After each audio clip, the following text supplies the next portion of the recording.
Hey guys, welcome back to my channel. It's Kenna. And today, as the title says, of course, I'm going to be doing my January TBR. And the books that I have right here, it's pretty ambitious TBR. But I'm not really doing anything right now except for like working, and I won't be in school until I go abroad because, like I said in my last video, I'm doing an exchange program. But for the month of January, I won't be in school. I'll just be working and stuff. So I have a lot of extra time to read. So I have 8 books right here. We'll see if I actually get to all of them in January. I don't know, but I'm hoping that I will. But yeah, so I'm just going to share those with you, and let's go ahead and get into it. So the first book that I'm going to be reading, I've actually already started. I'm on the 3rd chapter. I'm like 20 pages in. But that's The Incarnations by Susan Baker. This book has been on my shelf for years, I think, maybe a year or two, but I've like wanted to read this ever since I saw it in Barnes & Noble, ever since I bought it. It sounds so good. It's about this taxi driver in Beijing who receives these letters from this person claiming to be his soulmate.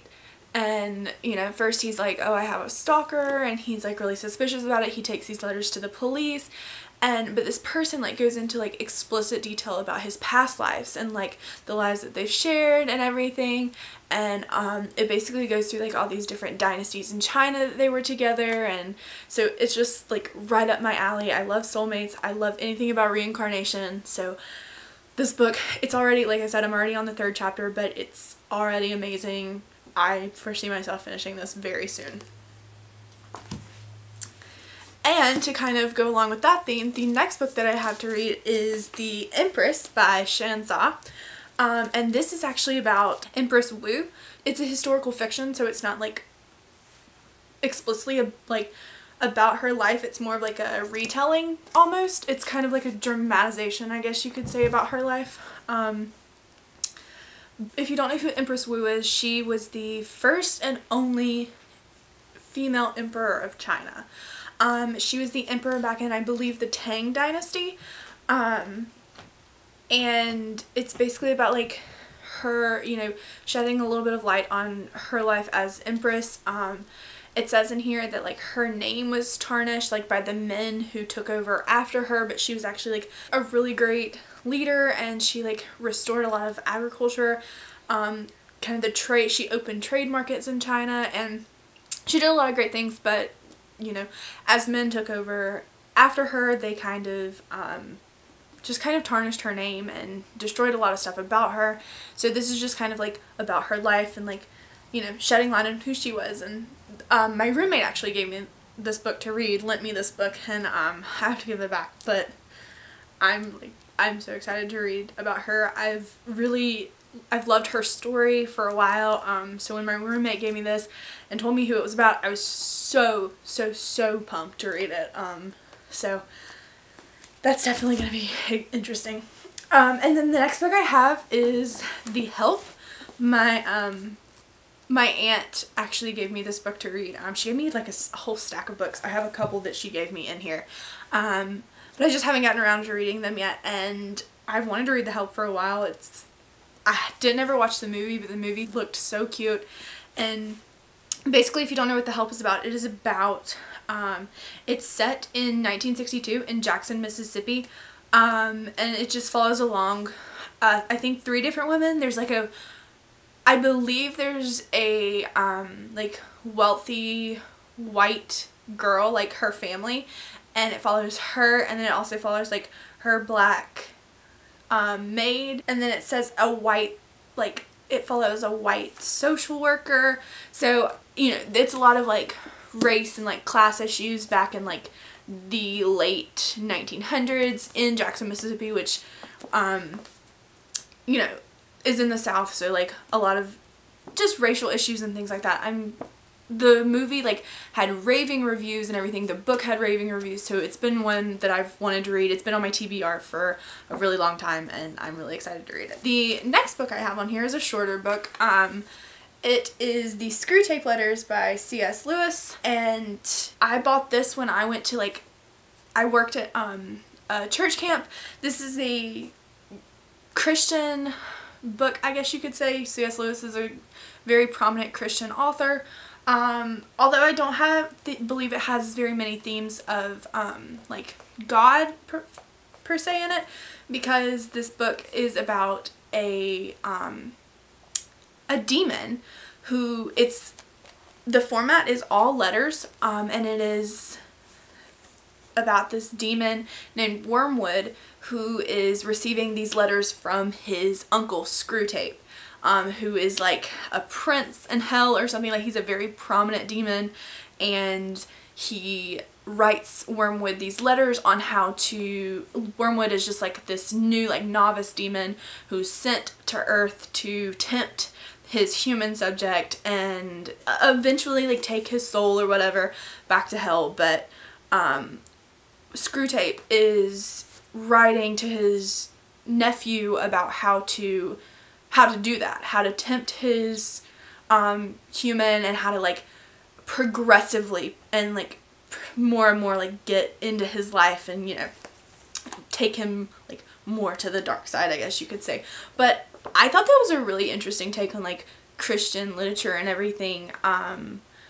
You know, you don't get really a lot of books that are on the other side of that. So I think that that's like, I don't know, it sounded like a really cool take. And I think the only problem is this book is like super short, but it's written in very old English, so I might have a little bit of trouble reading it. I know I tried to pick it up once before and only got a couple pages in because it just like didn't hold my attention as well, just because of the language and the like writing style. But I really do enjoy C.S. Lewis and his books, and I'm gonna give it another try because the concept just sounds so great. The next book, I apologize for its like really beat up cover, but it's And Then There Were None by Agatha Christie.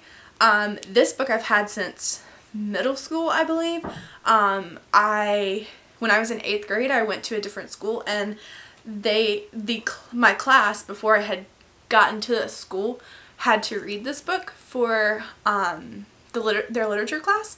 So I didn't actually get a chance to read the book with the class because I came in later on in the school year.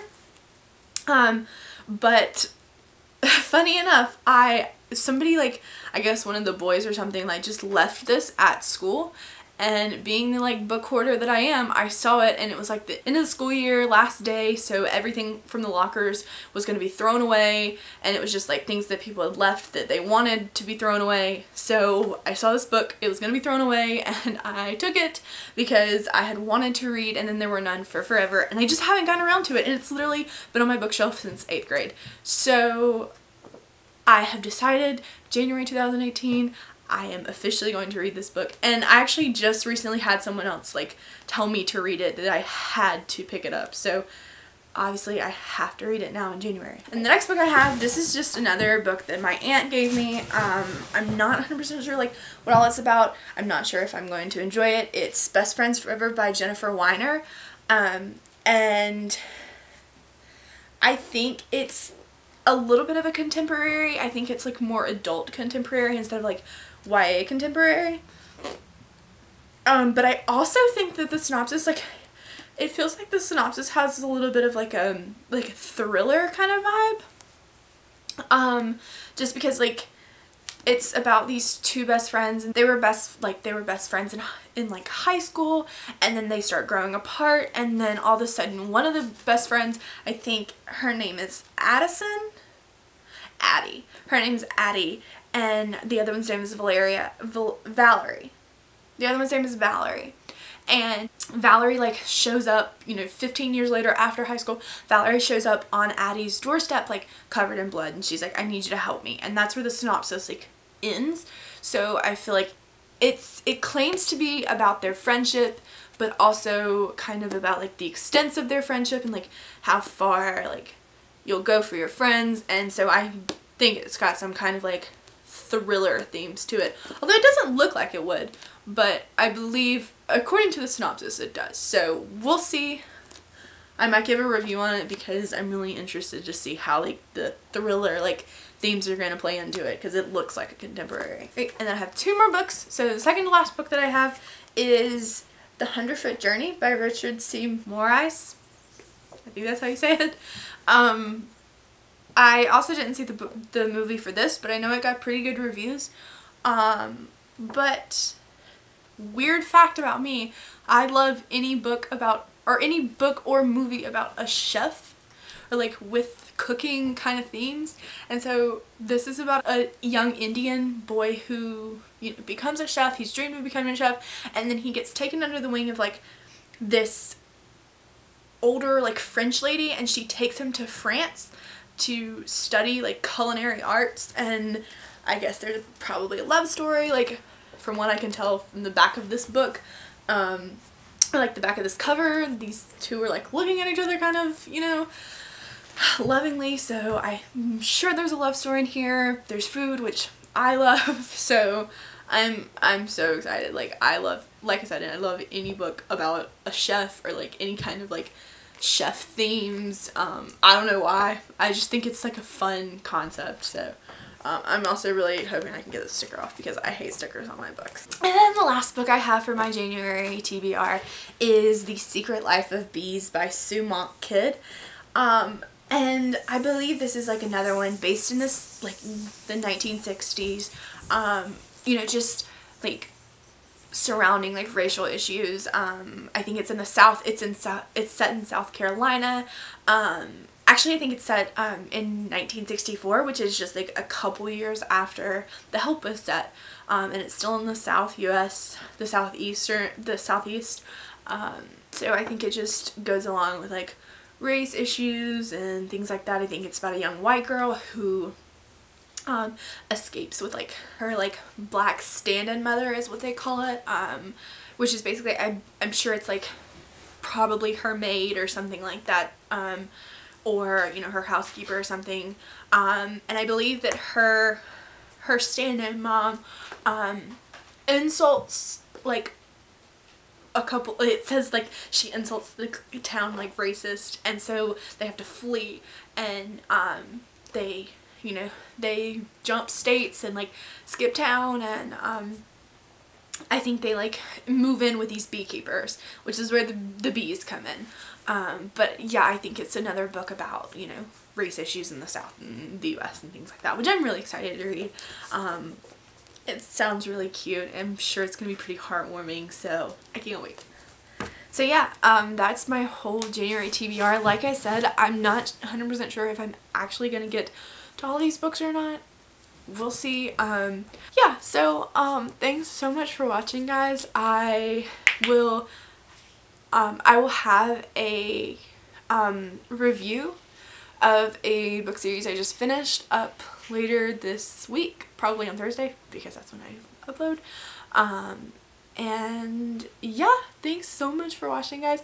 I will see you in my next video. Bye.